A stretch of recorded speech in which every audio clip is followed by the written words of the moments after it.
So how are you, Jennifer? Great, thanks. How are you? I'm great. So tell us about this movie. I mean, what attracted you to this one? It was different from what I do normally on Alias and on, movies like Daredevil or Elektra.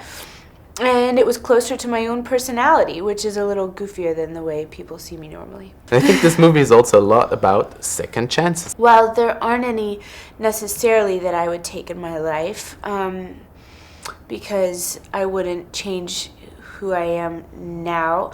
It does make me think going forward.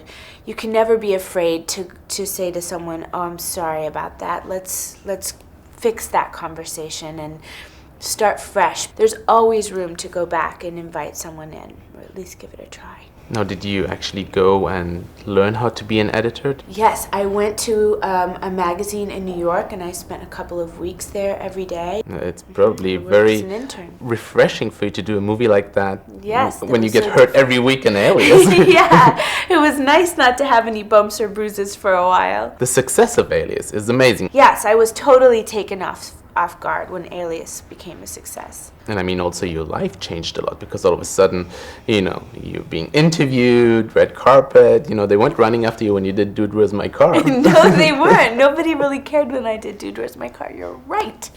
But my life changed, but it also stayed the same. I still have the same girlfriends. My family and I, we're all still very close. I still go home quite regularly.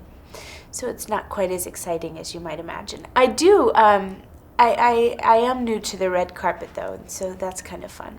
I think that what was amazing about you, I must applaud you about that, is when you went through the personal difficulties, you went on record and said, "I'm going through a tough time," versus many of other actresses who just try to say no comment or something like that. That made you so much more human. It's a hard thing to talk about when you're in the middle of it, so I can understand how people would say no comment, but at the same time, it was hard for me not to say to people, "This is a hard time, please just leave me, just give me a minute," But everything's much better now. Where do you see yourself, 10 years from now? I don't know. I still feel the way I did when I was 13, which is anything is possible. So we'll just see. I could be, 10 years from now, I could be a marine biologist, for all I know. Thank you very much. Thank you so much.